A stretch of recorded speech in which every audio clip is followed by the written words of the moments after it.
that discipline to follow through every time. We're also growing like crazy. We'll double in size this next year, and it's because of some of the things that I'll talk about in the pitch. Next slide, please. So what do? We move things from A to B and then provide other value-added services around that. Our bread and butter is truckload. So somebody's procuring a full truck of product, and we are managing the transport of that product across different options: flatbed, refrigerated, or driving. We also specialize in LTL, which is you're only buying a portion of the truck. And we like to say we have a no shipment left behind culture in that space. And what do we mean by that? We look at each shipment and determine what's the best way for it to ship. Whether that's a specific carrier, whether that's a different mode of transportation, or other creative solutions that we can deploy.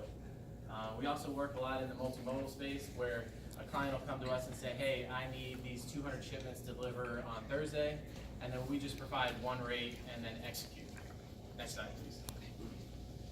So I wanted to talk about market trends in transportation.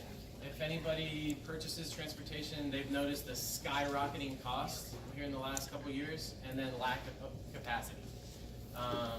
ELD mandate is one thing that's specifically driving that, and this is a congressionally mandated, it's a piece of legislation. Previously, a truck driver was writing down his days, or his times when he could work. So if he showed up at Ingersol Rand, he could say, okay, my day is going to start when he's loaded, and his drive time is basically what he would be able to, that's his work day. This legislation has switched that to now it's electronically calculated. So his day starts when he turns the key in the truck. So what you can see from this graph is if he's waiting at a shipper, that's wasted time, right? So the transit time of this driver actually being on the road and driving is shrinking. So 600-mile run that was a one day transit time is turning into 2. So that's sucking up that driver, his time, it's doubling his time. Next slide, please. Another market trend that's causing cost increases is driver shortage. Realistically, American millennials do not want to get in a truck and see the world or see North America anymore. The generation before them did, and as they're leaving the workplace, there's not as many people backfilling those positions, so there's a lower amount of drivers. At the same time, we have economic growth, right? So drivers have shorter time to be on the road. There's not as many drivers, and then demand for drivers is increasing. Also, we have natural disasters that are disrupting the transportation market.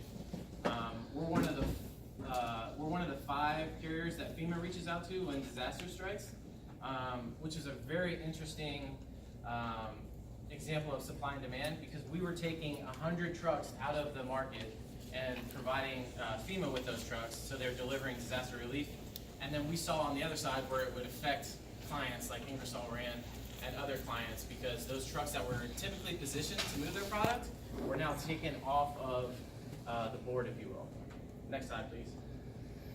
So typically what we see is first truckload is going to feel the increased cost, then less than truckload, and then final mile. So we'll break each one down and how we tackle those. In the dedicated truckload space, we try to own the small to mid carrier market. To do that, we're paying quicker. We typically pay a carrier in 30 days, net 30, but we're paying them in 15 days just to speed up that liquidity of their cash flow.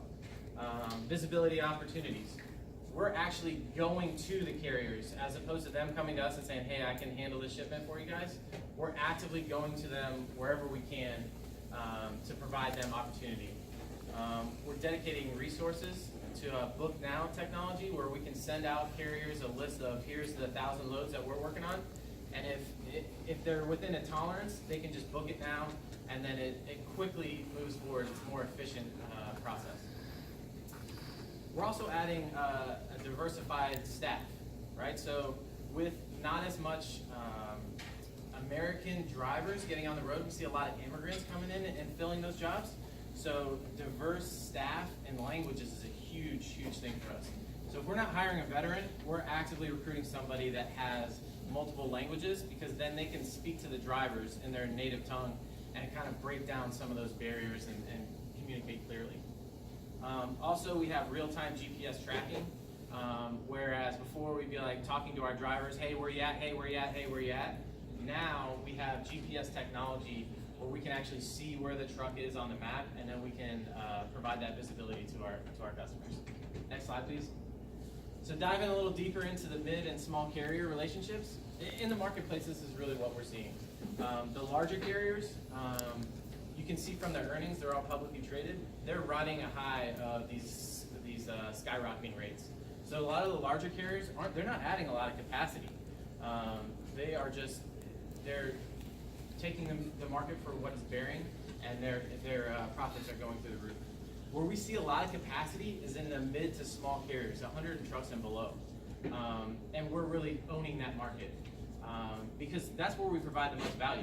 If we're partnering with Ingersol Rand and they have to partner with the 30,000 carriers that we manage, that's a lot of work for them to manage all these carriers, all their safety rating, their insurance rating, and then all the specifics of the actual shipments.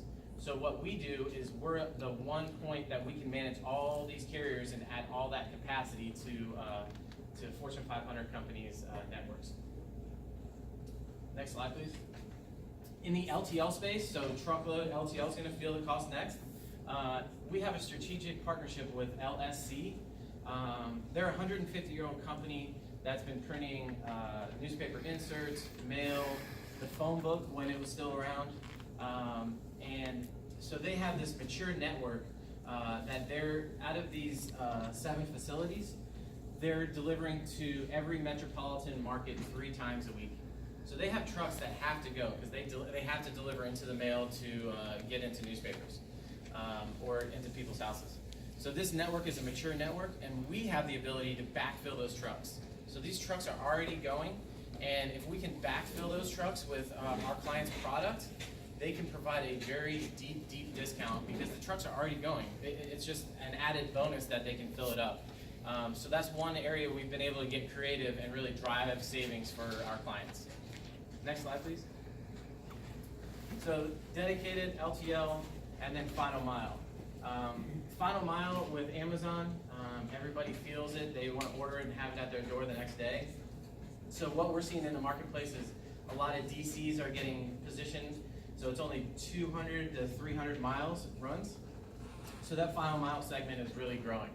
For us, we just purchased a 47,000 square foot facility. That's going to be our logistics control tower. It also has a cross-dock facility and a warehouse. So it just expands our services.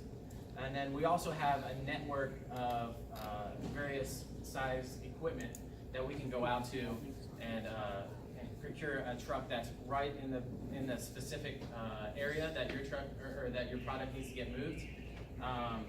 And with that, we can provide deep discounts. I mean, the biggest thing with the transportation network where it is you don't want to pay for any additional space. You want to only pay for, if you have 3 pallet spots, you want to find equipment for those 3 pallet spots at the most cost-effective, in the most cost-effective manner. And across these 3 modes, we're very effective at doing that. Next slide, please. So here's some reasons to choose Magellan, but I'll stop there and take any questions. Okay, 5 minutes for questions.